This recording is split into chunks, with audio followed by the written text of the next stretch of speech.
Chapitre 15. Le club de Slug. Le lendemain, Narcissa se rendit à la bibliothèque, radieuse. Elle salua même poliment Madame Prince, la bibliothécaire, ce qui n'était pas du tout dans ses habitudes. En général, elle passait devant elle sans même la remarquer et laissait à Daisy le soin de dire bonjour. Elle s'installa tranquillement à sa table préférée, dans un coin, là où personne ne viendrait l'importuner, et se plongea avec détermination dans son manuel d'arithmancie. Les calculs compliqués lui donnaient du fil à retordre, mais elle finissait toujours par en venir à bout, ce qui lui procurait une immense satisfaction, d'autant plus savoureuse que Carla Avery et Juliette Selwyn étaient d'une incompétence rare dans cette matière. Au bout de quelques minutes, elle entendit une chaise racler le sol à côté d'elle et pesta contre l'élève qui venait troubler sa tranquillité. Exaspérée, elle sentit que quelqu'un s'asseyait à la table voisine.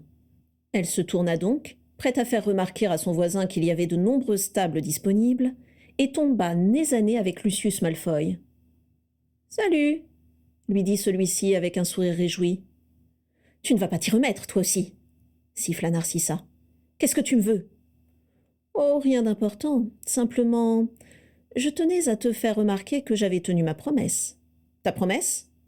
Hector Crabbe a arrêté d'importuner ta sœur, non ?» Narcissa haussa les épaules, indifférente.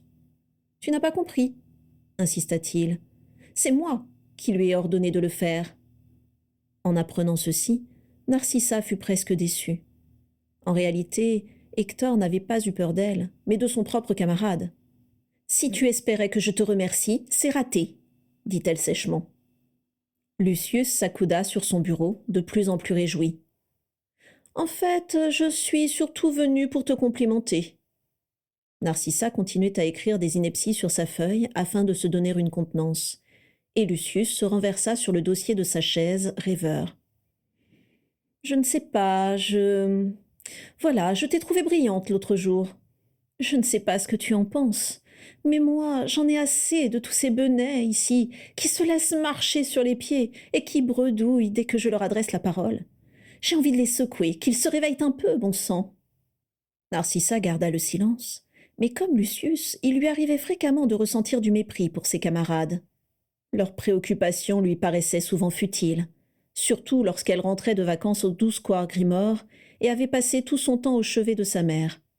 Le récit des vacances insouciantes des autres élèves lui donnait l'impression désagréable de se trouver sur une autre planète qu'eux, et elle ne pouvait s'empêcher de leur en vouloir, comme s'ils avaient une part de responsabilité dans ce qui lui arrivait.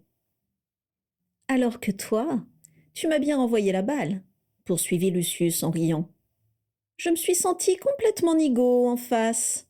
Ça ne m'était jamais arrivé, donc forcément tu as éveillé mon intérêt. » Il parlait à Narcissa avec suffisance, comme si lui adresser la parole constituait déjà une immense faveur. « Bon, juste une chose, » ajouta Lucius. « Me parler de ma mère, je dois dire que c'était assez cruel. »« Je ne trouve pas, » rétorqua sèchement Narcissa. « C'était un juste retour des choses. » Lucius prit un air embêté, et sa bouche se tordit. « Ah, tu n'es pas au courant ?»« Au courant de quoi ?»« En réalité, tu avais raison. Elle ne m'a jamais appris à me comporter convenablement. En fait, elle ne m'a rien appris du tout. » Le ton de sa voix devenait de plus en plus sérieux.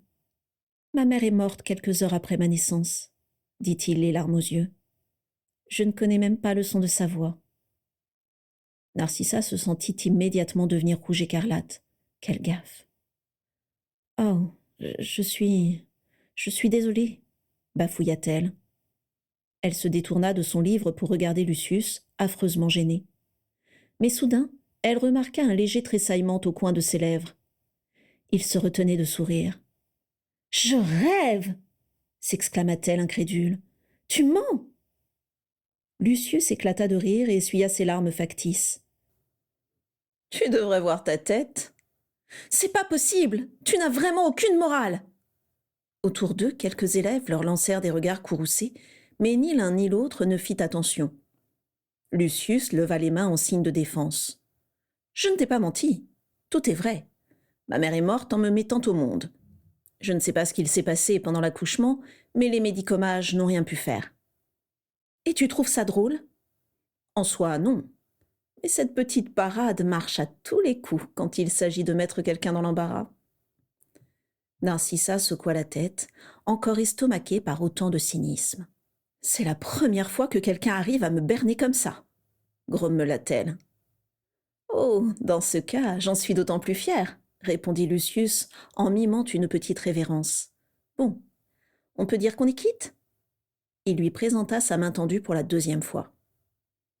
Allez, faisons la paix, insista-t-il, voyant que Narcissa hésitait. Tu me trouves sûrement détestable, mais au moins, je suis un peu plus divertissant que tes amies Carla et Juliette, non? Narcissa chatouilla son menton avec le bout de sa plume, comme lorsqu'elle hésitait pendant les examens. Elle espérait le mettre mal à l'aise, mais finalement, voyant qu'il ne se démontait pas, elle se résolut à lui serrer la main, encore renfrognée. « Bon, voilà une bonne chose de faite, » dit Lucius tout naturellement, très satisfait de son petit effet. Il fit mine de se lever, puis se ravisa. « Ah, une dernière chose.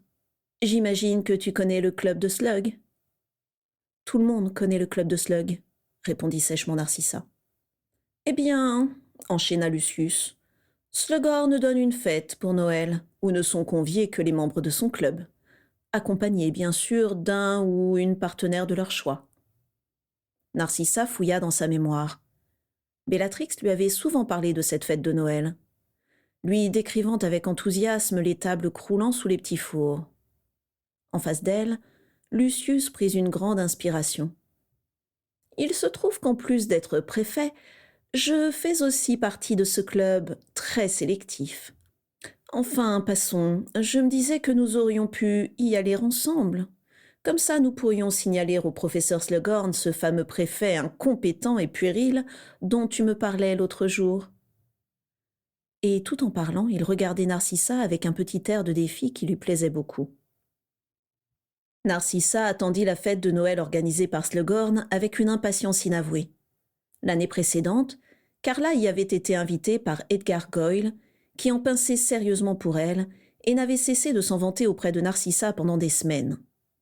Narcissa avait donc fortement apprécié le spectacle lorsqu'elle avait annoncé à Carla qu'elle irait elle aussi, mais avec Lucius Malfoy.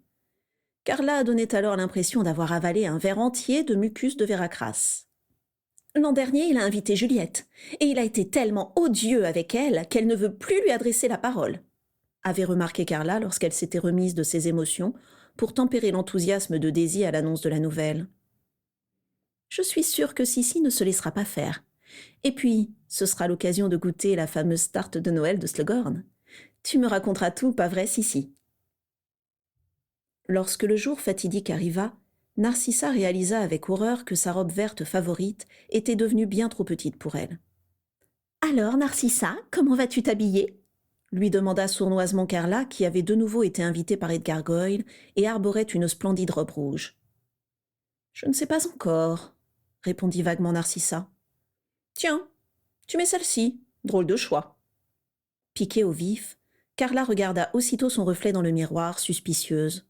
« Pourquoi donc ?»« Je ne sais pas. On dirait qu'elle est un peu juste au niveau des épaules. Tu en penses quoi, Daisy ?»« Moi, je la trouve très bien, » assura Daisy sans lever les yeux, affalée sur son lit dans son pyjama à fleurs, plongée dans le dernier tome de Sorcières à tout prix. Carla se regarda dans le miroir pendant de longues minutes, puis changea de tenue.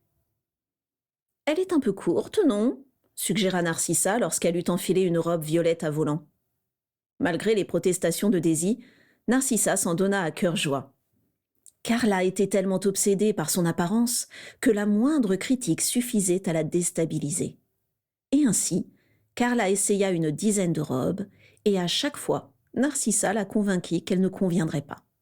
« Je ne vais pas y aller à cette fichue fête !» déclara finalement Carla en allant se coucher. Et sous le regard désapprobateur de Daisy, Narcissa s'empara de la jolie robe rouge et l'enfila. Celle-ci lui allait comme un gant. Elle rejoignit Lucius avec un léger retard. Celui-ci était encore plus séduisant que d'habitude, et en prenant son bras habillé de velours noir, Narcissa se fit la réflexion qu'elle ne l'avait jamais vu 2 fois porter les mêmes vêtements, et ça n'était pas faute de l'avoir observé. « Tu es ravissante !»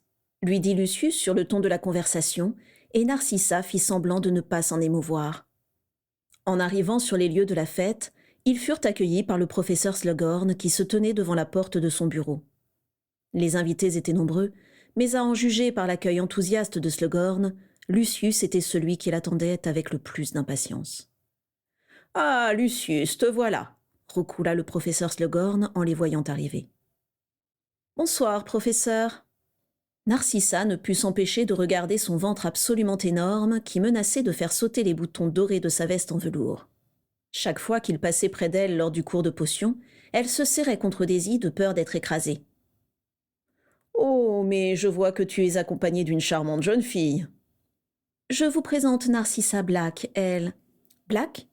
le coupa Slughorn. « Black comme... »« Oui, comme Bellatrix, » confirma Narcissa. « Je suis sa sœur. »« Tiens donc, c'est drôle, j'oublie toujours qu'elle a des sœurs. Enfin, mais pourquoi ne faites-vous pas partie de mon club, vous aussi ?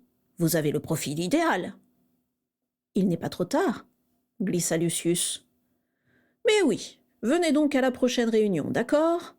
Je verrai si vous méritez de rester parmi nous, » gloussa-t-il. Narcissa accepta volontiers, évitant soigneusement de lui rappeler qu'elle avait fait fondre au moins 3 de ses chaudrons depuis le début de l'année. Les potions n'étaient pas vraiment sa matière forte. « Et comment va cette chère Bellatrix ?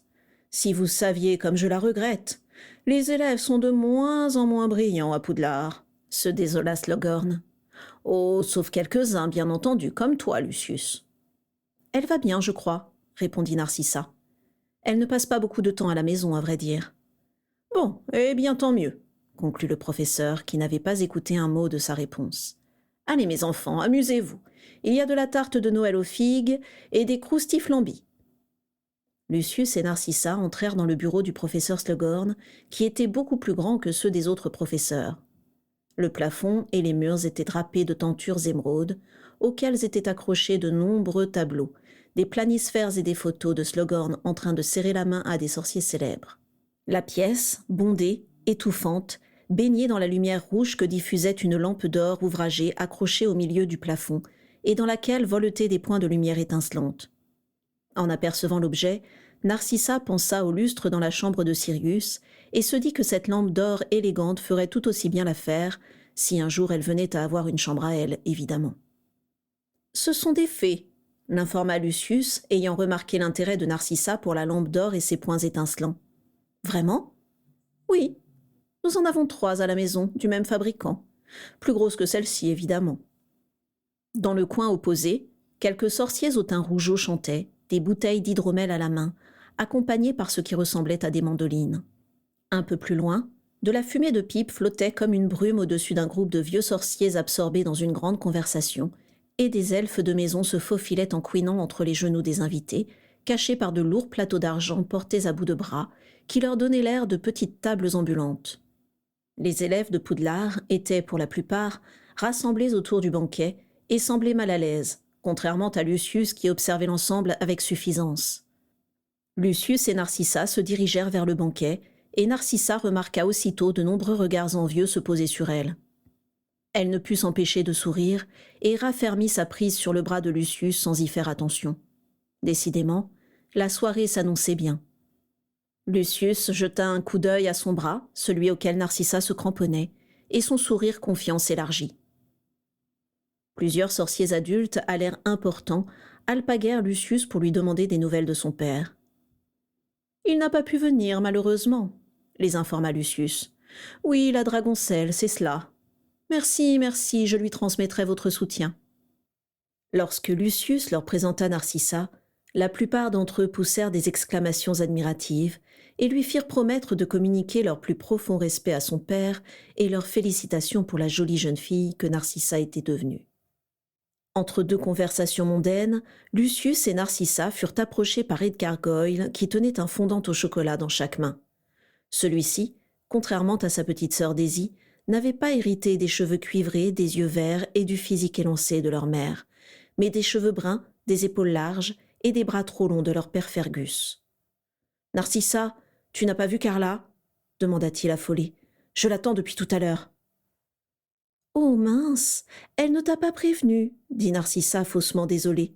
« Elle ne viendra pas, elle est indisposée. » Lucius lui jeta un regard de biais, mi-suspicieux, mi-amusé. Edgar Goyle fit une moue déçue, et Lucius lui proposa gentiment, mais fermement, d'aller leur chercher des verres de jus de kumquat, tout en sachant pertinemment que le pauvre Edgar mettrait des heures à en trouver, puisque Slughorn avait une sainte horreur du kumquat. Lorsqu'Edgar Goyle eut disparu, Lucius se pencha vers Narcissa, radieux. « Tu as fait en sorte que cette chère Carla ne vienne pas ?» devina Lucius. « Je me trompe ?» Narcissa fut décontenancée par une telle lucidité. « Elle m'agaçait, » avoua-t-elle. Un grand sourire éclaira le visage de Lucius alors qu'il portait son verre à ses lèvres. « Décidément, je sens qu'on va bien s'amuser tous les deux, » dit-il avec un clin d'œil. Étonné qu'il approuve ses manigances, Narcissa se détendit un peu, mais Lucius ajouta perfidement. « À ce propos, tu as eu raison de lui emprunter une de ses robes. Elle te va vraiment à merveille. » Aussitôt, Narcissa sentit le feu lui monter aux joues et piqua du nez dans son verre. « Elle est à moi, » répondit-elle distraitement. « Ah oui, autant pour moi. Alors tu dois vraiment être une amie fidèle pour broder ses initiales dans le dos de ta robe. »« Quoi ? C'est vrai ?» En la voyant tâtonner anxieusement le long de sa colonne vertébrale, Lucius éclata de rire et Narcissa comprit qu'il la faisait marcher. « Je vais t'étrangler !» menaça-t-elle entre ses dents tout en s'efforçant de garder une apparence calme. « Tu as de la chance qu'il y ait du monde, sinon ce verre d'hydromel serait déjà étalé sur ta veste. »« Eh, je voulais simplement en avoir le cœur net. Cette robe est ravissante, mais il me semblait bien avoir vu Carla la porter au bal de l'an dernier. Ça suffit. Si tu continues à me tendre des pièges, je te promets que tu vas le regretter. » Elle lui pinça le bras avec force, mais Lucius ne se départait pas de son rire moqueur. « Très bien, j'ai hâte de savoir comment tu comptes te venger. »« Aïe, attention, tu me chatouilles !» Le professeur Slughorn, qui allait d'élèves en élèves avec une grande satisfaction, s'approcha d'eux en titubant un peu. « Tout va bien, mes chers enfants ? Vous avez tout ce dont vous avez besoin ? Tenez, prenez un peu de tarte, » dit-il en donnant une énorme part à Lucius. « Ah, quelle belle soirée, n'est-ce pas ?»« Comme chaque année, professeur, » assura Lucius en jetant discrètement la part de tarte derrière les rideaux verts. « Quel dommage que cela ne dure que quelques heures. Tiens, il est déjà minuit. Je risque de ne pas être très en forme demain. Et pourtant, il faudra que je me lève très tôt. Je dois récolter des fleurs de lune dans la forêt interdite. Elles ne s'ouvrent qu'1 heure par mois.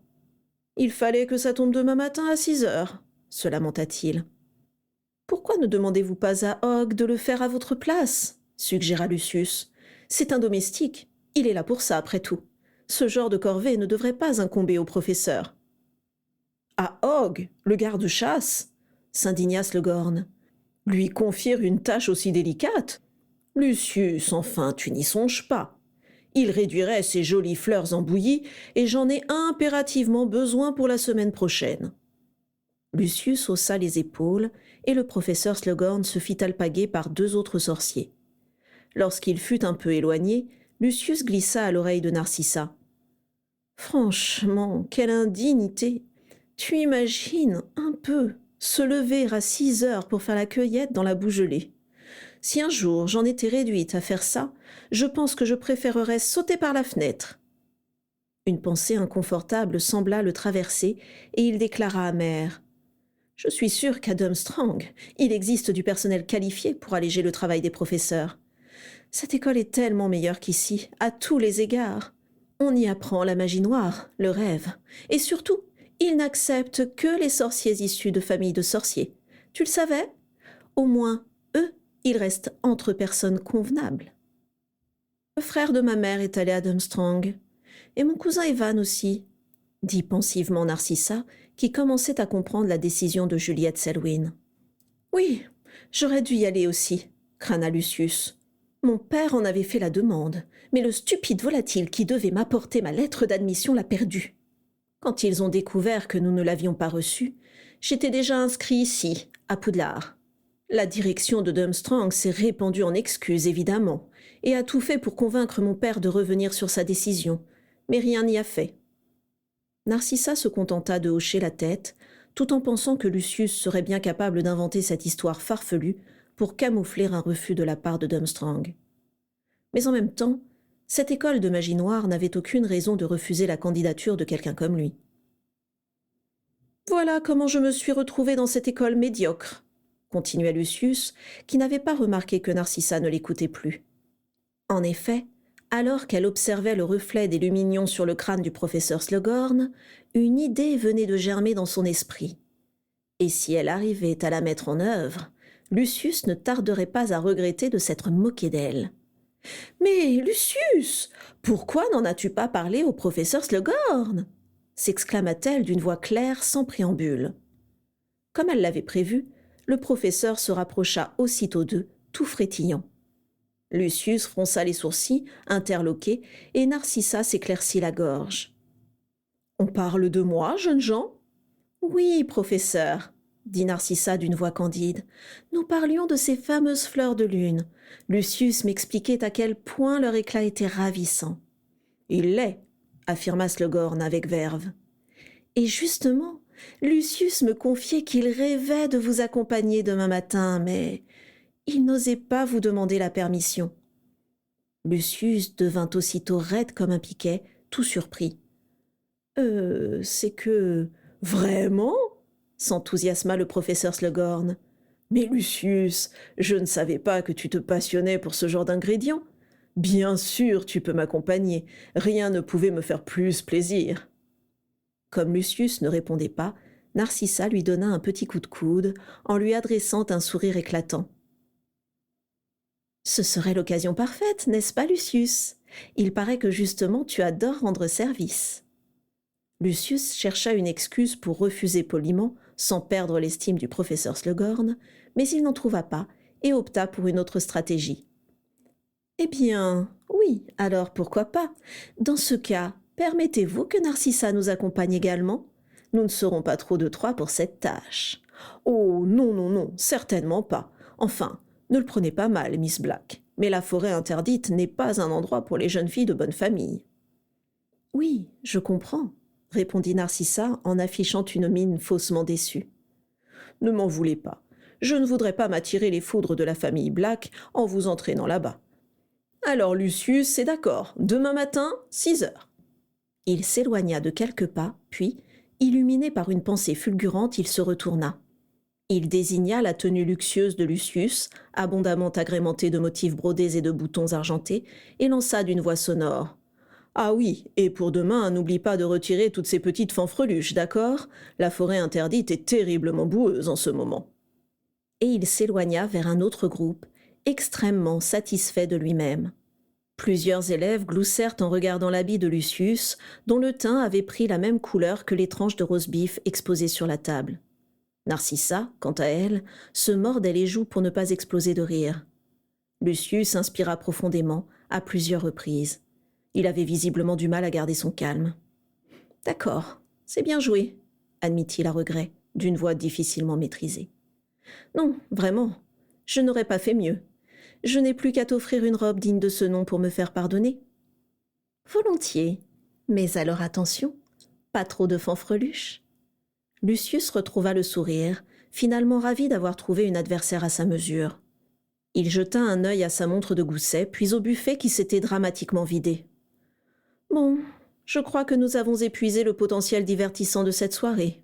On s'en va ? » « Quel dommage, je commençais justement à m'amuser. Enfin, puisqu'il ne te reste que quelques heures de sommeil, je veux bien te raccompagner. »« Ça va, n'en rajoute pas, » rit Lucius en l'entraînant vers la sortie. Le lendemain, Narcissa se rendit à la bibliothèque et reprit sa place favorite. Cependant, elle eut beaucoup de mal à se concentrer sur ses cours d'astronomie, car elle ne pouvait s'empêcher de lever la tête dès que la porte de la bibliothèque s'ouvrait. Lucius mit un certain temps à apparaître, et lorsqu'il franchit la porte, il ne vint pas tout de suite vers Narcissa, ce qui l'ennuya beaucoup. Elle se demanda s'il l'avait vue, et si oui, s'il lui en voulait pour le mauvais tour qu'elle lui avait joué. Elle y était peut-être allée un peu fort après tout. Au moment où elle s'apprêtait à se lever pour voir ce qu'il fabriquait, Lucius apparut à côté d'elle, et elle fit mine d'écrire avec assiduité sur son parchemin. « Alors, cette petite cueillette matinale ?» demanda-t-elle sans lever les yeux.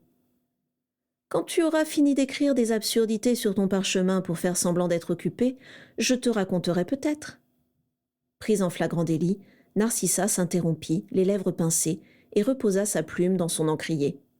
« La forêt n'était pas trop boueuse ? » ?»« Si, horriblement. J'ai fichu en l'air mon pantalon et ma veste en cachemire. Mais peu importe. Grâce à toi, je suis officiellement l'élève favori de Slughorn. Il est en train de chanter mes louanges auprès de tous les professeurs de Poudlard et a donné 50 points à notre maison. Les Gryffondors doivent être verts de rage. »« Oh, je suis contente que tu aies passé un bon moment. Si tu veux, je pourrais te rendre d'autres services de ce genre. Ça tombe bien, j'ai entendu l'autre jour que Madame Pomme-Fraîche cherchait des volontaires pour nettoyer l'infirmerie avant les vacances. »« Intéressant. Je lui proposerai peut-être ta candidature. Après tout, contrairement à la forêt interdite, c'est un lieu parfaitement adéquat pour les jeunes filles de bonne famille. » Narcissa ne put s'empêcher de rire. « Tiens, tu as quelque chose dans les cheveux, » remarqua Lucius avec un sourire mesquin que Narcissa commençait à reconnaître. « Tes petites plaisanteries ne fonctionnent plus, » répliqua Narcissa. « Je ne me laisserai pas avoir encore une fois. » Lucius glissa furtivement sa main derrière l'oreille de Narcissa, qui ne chercha pas à l'esquiver. Lorsqu'il rouvrit ses doigts, une ravissante fleur de lune s'y trouvait, avec de longs pétales irisés en forme d'étoile. « Le plus vieux tour de magie du monde, » commenta Narcissa, feignant l'indifférence. « J'ai eu du mal à la cacher au professeur Slughorn, mais ça en valait la peine. Elle est ravissante, tu ne trouves pas ?» Narcissa haussa les épaules, mais elle n'arrivait pas à détacher son regard de la corolle argentée qui pivotait délicatement dans la main de Lucius. « Tiens, je te la laisse, » dit-il en posant la fleur sur le cahier de Narcissa. « Étudie-la bien, nous en parlerons sans doute à la prochaine réunion du club de Slughorn, où tu es chaleureusement convié, je te le rappelle. » Narcissa écarquilla les yeux catastrophés. Elle avait totalement oublié ce détail de la soirée de la veille. « Bon sang, quand est-ce ? Je vais passer pour une idiote. Ça va être un massacre absolu. J'en suis encore à confondre les propriétés des 6 cimbres et du polygonum. Je n'ai même pas le niveau d'une 2e année en potions. » Lucius sourit et bomba légèrement le torse. « À mon avis, c'est simplement parce que personne ne t'a jamais expliqué correctement. » Narcissa vit Lucius glisser une main vers son sac et remarqua qu'il avait rempli celui-ci de tous les manuels de potions depuis la première année. Et ces manuels ne pouvaient lui servir qu'à une chose, à lui qui était en 5e année et qui n'avait certainement pas besoin de perdre son temps à réviser les fondamentaux.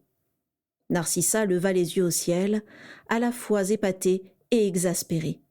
« Quand est-ce que tu as eu l'idée brillante de me donner des cours particuliers ?» Lucius ne chercha nullement à s'en cacher. « Tu sais, je suis quelqu'un de très serviable, et quand on m'a parlé de tes exploits en cours de potions, je me suis dit que j'allais généreusement voler à ton secours. »« Quelqu'un t'en a parlé ?»« Tout le monde m'en a parlé.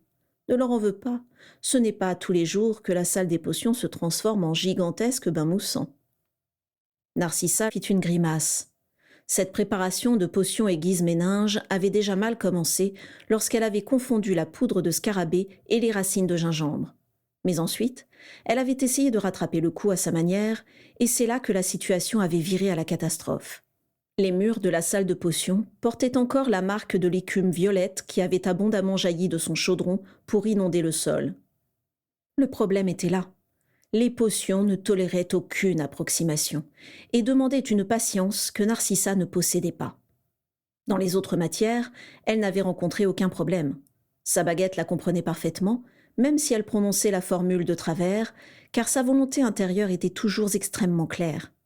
À l'inverse, elle avait l'impression que les ingrédients des potions voulaient constamment lui jouer des tours, et elle avait en horreur tout ce qui lui résistait. « Tu as toujours un coup d'avance, pas vrai ? » ?»« Sauf quand tu me prends par surprise, » sourit Lucius. Il sortit légèrement un des livres de son sac, puis interrompit son geste, attendant l'approbation de Narcissa pour le poser sur la table. « Bon, j'accepte ta proposition si charitable, » capitula Narcissa. « Je te préviens, tu risques de t'arracher les cheveux. Je suis un cas désespéré. »« Très bien, j'ai hâte de relever le défi. » Derrière l'épaule de Lucius, Narcissa aperçut Carla Avery et Juliette Selwyn, qui les observaient avec des regards de nifleurs enragés. Pendant que Lucius étalait sur la table 4 volumineux livres de potions, Narcissa s'installa confortablement dans son fauteuil et regarda le soleil qui filtrait timidement à travers les fenêtres. Cela faisait longtemps qu'elle n'avait pas été aussi heureuse.